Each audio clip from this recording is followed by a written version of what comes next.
Hello students. Corona अर्थात कोविड-19 virus की वजह से हमारी क्लासरूम क्लासेज स्टार्ट नहीं हो पाई हैं। अतः इसको ध्यान में रखते हुए हम ऑनलाइन क्लासेज स्टार्ट करने जा रहे हैं। फिजिक्स और मैथमेटिक्स की क्लासेज आपकी ऑलरेडी स्टार्टेड हैं। केमिस्ट्री की ऑनलाइन क्लासेज हम आज से स्टार्ट कर रहे हैं। अतः केमिस्ट्री का सबसे easiest chapter D and F block element, जो कि चैप्टर नंबर 8 है, उसको हम आज स्टार्ट कर रहे हैं। D block element. D block element वे एलिमेंट होते हैं जिनमें लास्ट इलेक्ट्रॉन जो है वो डी सबसेल और डी ऑर्बिटल में इंटर होता है, तो हम उन एलिमेंट्स को डी ब्लॉक एलिमेंट्स बोलते हैं। डी ब्लॉक एलिमेंट्स को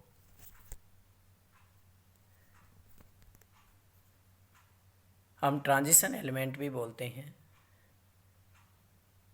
वो इसलिए बोलते हैं क्योंकि ये जो डी ब्लॉक एलिमेंट हैं वो एस और पी ब्लॉक एलिमेंट के बिटवीन सिचुएटेड होते हैं। और दूसरा रीज़न ये है कि इन एलिमेंट्स के डी ऑर्बिटल जो कि ग्राउंड स्टेट और एनी स्टेबल ऑक्सीडेशन स्टेट में इनकम्प्लीटली फिल्ड होते हैं, तो इसलिए भी हम इनको ट्रांजिशन एलिमेंट कहते हैं। लेकिन इम्पोर्टेंट क्वेश्चन ये है कि डी ब्लॉक एलिमेंट में जिंक, कैडमियम और मरकरी अर्थात ग्रुप 12 एलिमेंट को हम डी ब्लॉक एलिमेंट तो मानते हैं, लेकिन ट्रांजिशन एलिमेंट कंसीडर नहीं करते हैं। उसका रीज़न ये है कि ये जो एलिमेंट हैं इनमें डी जो ऑर्बिटल है वो कम्प्लीटली फिल्ड होता है, ग्राउंड स्टेट और as well as in any oxidation state. So these are called D block element but not considered as a transition element. Transition element और डी ब्लॉक एलिमेंट को हम 4 series में divide करते हैं। इनमें फर्स्ट ट्रांजिशन सीरीज़ जो कि 3D series भी कहलाती है, जो कि स्कैंडियम से और जिंक तक होती है। सेकेंड ट्रांजिशन सीरीज़, इसको हम 4D सीरीज़ कहते हैं, ये इटरियम से और कैडमियम तक होती है। थर्ड ट्रांजिशन सीरीज़ अर्थात 4D सीरीज़ जो लैंथेनम से और मरकरी तक चलती है। फोर्थ ट्रांजिशन सीरीज़, इसको हम 6D सीरीज़ कहते हैं, ये एक्टिनाइड से और आगे इनकम्प्लीट होती है। तो स्टूडेंट्स, डी ब्लॉक एलिमेंट को हम 4 सीरीज़ में डिवाइड करते हैं, 3D series, 4D series, 5D series and 6D series. Next, D block element का जो जनरल इलेक्ट्रॉनिक कॉन्फ़िगरेशन है वो n-1 D, n-1 D, 1 to 10 ns2 ns1 to 2 होता है। इसमें क्रोमियम और कॉपर एक्सेप्शन स्वरूप होते हैं। इसमें कॉपर का इलेक्ट्रॉनिक कॉन्फ़िगरेशन 3d54s1 होता है, जबकि कॉपर का इलेक्ट्रॉनिक कॉन्फ़िगरेशन आर्गन 3d104s1 होता है। इसके 2 रीज़न हैं। पहला रीज़न तो ये है The stability of fully filled and half filled subcell is higher in compared to other configuration. And second reason ये है कि there is a less energy between 3D and 4S subshell. Next, properties of elements of D block. देखो, D block element है वो बहुत सारी properties show करते हैं. इसमें पहली प्रॉपर्टी है ऑल आर मेटल्स. सेकंड जो केमिकल प्रॉपर्टी है वो ये है कि represent similarity along period horizontally. Third property, they shows more than one oxidation state. And fourth property shows catalytic property. Fifth property form complex compound. Sixth form coloured ion and compound. Seven shows paramagnetic behaviour. 8 form interstitial compounds. 9 property form many types of alloys. And 10th property, these have high melting and boiling point. So students, D block elements जो हैं ये 10 type की property show करते हैं. इसके अलावा D block element जो हैं उनके बहुत सारे करेक्टरिस्टिक्स भी हैं, जिसमें हम विस्तृत रूप से 3D सीरीज़ के करेक्टरिस्टिक्स को ही कंसिडर करेंगे. जिसमें पहली है atomic radius and ionic radius. Students, 3D series में स्कैंडियम से और जिंक तक होती है. इसमें जो एटॉमिक और आयनिक रेडियस है वो स्कैंडियम से और आयरन तक फास्टली डिक्रीज होती है due to high nuclear charge as compare to shielding effect. And next, iron to nickel, ionic और एटॉमिक रेडियस अप्रोक्स सेम रहती है. उसका रीज़न ये है कि effective nuclear charge approx same होता है शील्डिंग इफेक्ट के. निकल से और जिंक तक स्लाइटली इंक्रीज हो जाती है एटॉमिक और आयनिक रेडियस. उसका रीज़न ये है कि इफेक्टिव न्यूक्लियर चार्ज लेस हो जाता है as compare to shielding effect.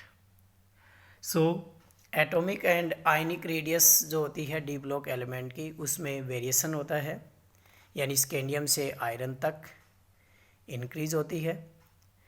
Iron से निकल तक अप्रोक्स सेम रहती है.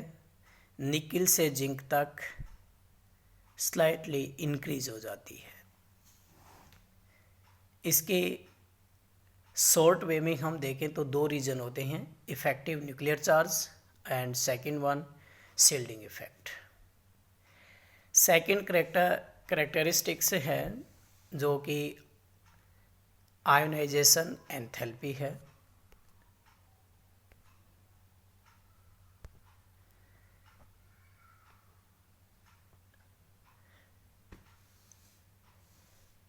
आयोनाइजेशन एंथैल्पी को हम डिफाइन कर सकते हैं कि the energy required to remove on electron of outermost orbital of one mole isolate gaseous atom called ionization enthalpy or called ionization potential. Atomic size of this series is approx same, so difference of ionization enthalpy is not much greater. The values of ionization enthalpies is 6 to 10 electron volt. The second ionization enthalpy of chromium and copper is much higher because after losing 1 electron. These gain half filled and fully filled configuration respectively. कहने का मतलब ये है कि ionization enthalpy जो होती है 3D series elements की वो अप्रोक्स सेम होती है, लेकिन क्रोमियम और कॉपर की आयोनाइजेशन एंथैल्पी जो है सेकेंड आयोनाइजेशन एंथैल्पी वो हायर होती है। उसका रीज़न है कि एक इलेक्ट्रॉन डोनेट करने के बाद जो कॉन्फ़िगरेशन होता है वो मोस्ट स्टेबल होता है। इस कारण से आयोनाइजेशन एंथैल्पी भी क्या होती है, हाई होती है। थर्ड कैरेक्टरिस्टिक्स है मेटालिक नेचर। जितने भी डी ब्लॉक एलिमेंट हैं वो 3 टाइप्स ऑफ क्रिस्टल स्ट्रक्चर रखते हैं या प्रेजेंट करते हैं। 3D सीरीज़ की बात करें तो इसमें भी 3 टाइप्स के क्रिस्टल स्ट्रक्चर होते हैं। BCC यानी body centred cubic structure, CCP close cubic close packing structure and HCP hexagonal close packing.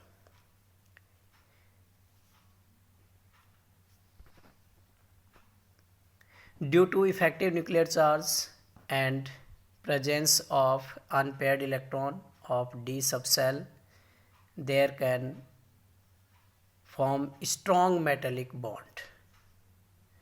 On increasing number of unpaired electron, strength of metallic bond will increase. Due to this, hardness of metal will also increase. Number of unpaired electron increase, strong of metallic bond increases, hardness also increases. From scandium to chromium, hardness increase, and from chromium to zinc decrease. कहने का मतलब ये है कि students जो metallic nature होती है वो 3D सीरीज़ की 3 टाइप की होती है, BCC, CCP एंड HCP। लेकिन अनपेड इलेक्ट्रॉन बढ़ने के कारण मेटालिक बॉन्ड की स्ट्रॉन्गनेस बढ़ जाती है, जिसके कारण मेटालिक नेचर भी बढ़ जाती है। और यही कारण है कि number of unpaired electron increases, strongness of metallic bond also increases and hardness also increases.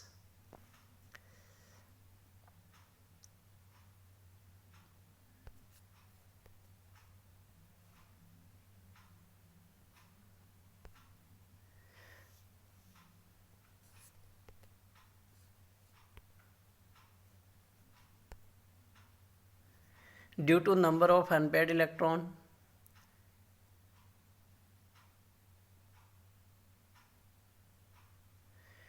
Dear students, आज का वीडियो इतना ही। कल हम फिर आपको टाइम बता देंगे उसी